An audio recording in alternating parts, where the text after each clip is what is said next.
வணக்கம். இன்று நம்ம விவாதிக்க போகிற விஷயங்கள் பார்த்தீங்கன்னா ஒரு முக்கியமான விஷயம். நேற்று பார்த்தீங்கன்னா ஆல் இந்தியா சிவில் சர்வீஸோட ரிசல்ட்ஸ் ஃபைனல் ரிசல்ட்ஸ் ரிலீஸ் ஆகிருக்கு. இதில் மத்திய பிரதேஷ் ஜோத்பூரை சேர்ந்த அக்னிகோத்ரிங்கிறவர் ஆல் இந்தியா லெவலில் முதல் இடம் வாங்கியிருக்காரு. ராஜேஸ்வரி சிவங்கிறவங்க மதுரையை சேர்ந்தவங்க தமிழ்நாட்டிலேருந்து 2வது இடம் வாங்கியிருக்கிறாங்க.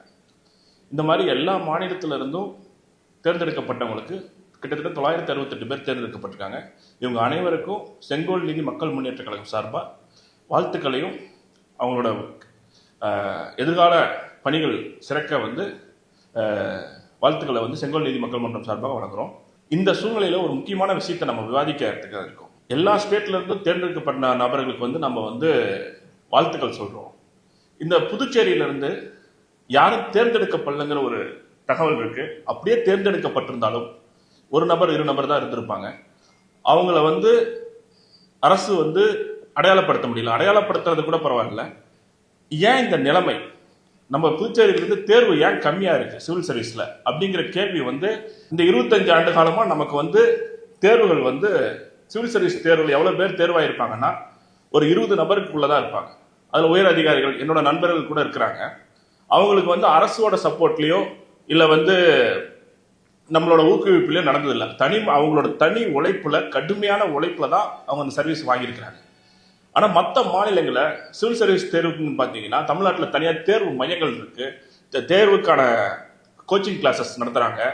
ஆதிதிராவிட நலத்துறையிலிருந்து சரியாக நடத்துகிறாங்க. நம்ம மாநிலத்தில் பார்த்தீங்கன்னா இந்த மாதிரி கோச்சிங்ன்ற சிவில் சர்வீஸ் தேர்வுக்குன்னு இல்லை, எந்த போட்டித் தேர்வுக்கும் அரசு சார்பாக எந்த கோச்சிங்கும் முன்னெடுக்கிறது இல்லை. இது என்ன ஒரு கோச்சிங் தானே, யாரோ ஒருத்தர் 2 பேர் சர்வீஸ் வாங்குறதுனால என்ன நடந்துரும் அப்படிங்கிறது தான் நம்மள ஒரு சாமானிய கேள்வியாக நீங்கள் இப்போ ஃபேஸ்புக்கில் கூட கமெண்ட் வைக்கிறீங்க. பட் அது கிடையாது. ஒரு சிவில் சர்வீஸ் தேர்வுக்கு ஒரு அரசாங்கம் முன்னெடுப்பு இன்னைக்கு வருஷத்துக்கு ஒரு 1000 பேர்த்த தேர்ந்தெடுத்து அவங்க ட்ரைனிங் கொடுக்குறாங்க அப்படின்னா ஒரு 10 பேர் செலக்ட் ஆனால் கூட மிச்சம் இருக்கிற நபர்கள் எல்லாம் வெவ்வேறு மத்திய அரசு பணிகள், பேங்க் பணிகளுக்கோ இல்லை சிஆர்பிஎஃப் அந்த மாதிரி போட்டித் தேர்வில் தன்னை தயார்படுத்திக் கொள்றதுக்கோ இதை தாண்டி மற்ற எண்ணற்ற சிவில் சர்வீஸ் யூபிஎஸ்சி தேர்வுகளை தேர்ந்தெடுக்கிற ஒரு வாய்ப்பு கிடைக்கும். இப்படி இருக்கிற சூழல்ல புதுச்சேரியில் இந்த முன்னெடுப்பை எடுக்காதனால மத்திய அரசு பணியில நம்மளோட பங்களிப்பை எடுக்கிறது இல்லை. இதனால என்ன பாதிப்பு வருது அப்படின்னா, எம்டெக் முடிச்சு ஸ்ட்ரக்சரல் இன்ஜினியரிங் முடிச்சவங்க ஒரு எம்டிஎஸ் ஜாப்ல நீங்க பாண்டிச்சேரியில் வேலை செய்யற சூழல் வந்துருச்சு. படிப்புக்கேற்ற வேலை நமக்கு கிடைக்கிறது இல்லை. இந்த படிப்பும் முறையா கொடுத்தோம்னா பாத்தீங்கன்னா, ஏற்கனவே நம்ம நிறைய இடத்துல பேசியிருக்கிறோம். கல்வி அனைத்து வியாபாரம் ஆயிடுச்சு பாண்டிச்சேரியில். தனியார் பள்ளிக்கூடத்துல தான் படிச்சாதான் படிப்புங்கிற மாதிரி ஒரு சூழ்நிலையை கொண்டு விட்டுட்டோம். காலேஜஸ், பிரைவேட் காலேஜஸ் மட்டும்தான் வேறொன்று இருக்குது. கவர்மெண்ட் காலேஜஸோட 25 வருஷமா எந்த ஸ்கூல்ஸும் உருவாகல, எந்த காலேஜஸும் கவர்மெண்ட் சார்பாக உருவாகல. இந்த மாதிரி இருக்கிற சூழ்நிலையில ஒரு கீழ்த்தட்டு மக்கள் கோச்சிங்க்கு எந்த சப்போர்ட்டும் இல்லாம மத்திய அரசு பணியோ உயர் அரசு பணியோ எட்டாத கனி ஆயிடுச்சு.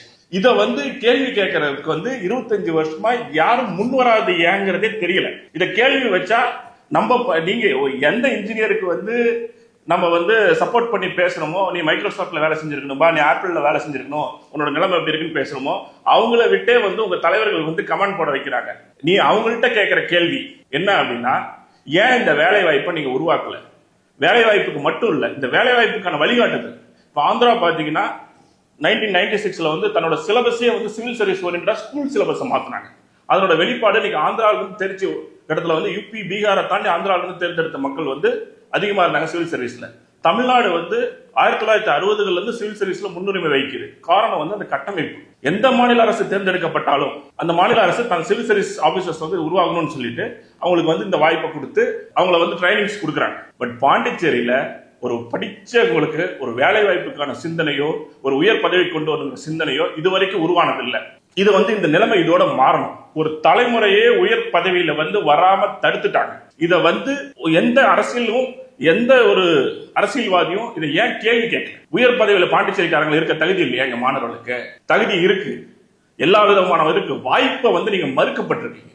இந்த வாய்ப்பு இதுக்கு மேலேயும் நம்ம மறுக்காம இருக்கணும் அப்படின்னா, நம்ம ஆட்சிக்கு வரும்போது ஒவ்வொரு தொகுதிக்கும் குறைஞ்சது 100 ஸ்டூடெண்ட்ஸை நம்ம தேர்ந்தெடுத்து டிகிரி முடிச்சவங்கள 3000 ஸ்டூடெண்ட்ஸ் வருஷத்துக்கு சிவில் சர்வீஸ்க்கான கோச்சிங்க்கு இலவசமா அரசே ஏற்று நடத்தும். அதுல இல்லாம மற்ற தேர்வு பணிகளுக்கும் நடத்தும். இதனோட விளைப்பாடு என்ன அப்படின்னா, சிவில் சர்வீஸ் மூலியமா தான் நமக்கு பிசிஎஸும் கிடைக்கும். ஸோ பாண்டிச்சேரியை சார்ந்தவங்க பிசிஎஸ்ல இல்லாத அளவுக்கு ஒரு சூழ்நிலை போயிடுது. மற்ற மாநிலத்துல குரூப் ஒன்ல இருந்து வராங்க, பட் பாண்டிச்சேரிக்கு உயர் பதவியில பாண்டிச்சேரிக்காரங்க வராத அளவுக்கு ஒரு சூழல் வந்து உருவாகி இருக்கு. இதை மாத்தணும்னா நம்மளோட ஆட்சி அமைக்கும் போது கண்டிப்பா இந்த சிவில் சர்வீஸ் கோச்சிங்கை வந்து முன்னெடுத்து வருடம் 3000 கிராஜுவேட்ஸுக்கு வந்து இலவச கோச்சிங் வந்து இலவசங்கிறது கிடையாது, தரமான கோச்சிங் வந்து அரசு சார்பாக கொடுப்போம். இந்த சூழ்நிலை மாறுறதுக்காக வருங்காலங்களில் கண்டிப்பா சிவில் சர்வீஸ் கோச்சிங் நம்ம ஆட்சிக்கு வரும்போது, செங்கோல் நீதி மக்கள் முன்னேற்ற கழகம் ஆட்சிக்கு வரும்போது வருஷத்துக்கு 3000 குழந்தைங்களுக்கு சிவில் சர்வீஸ் கோச்சிங் மட்டும் இல்லாம திறன் மேம்பாடு தகுதியும் கொடுத்து அவங்களை உயர் பதவிகள் அனுப்புறது ஒரு லட்சிய நோக்கமாக கொண்டு இருக்குங்கிறத கூறி நன்றி கூறி விடைபெறுகிறேன்.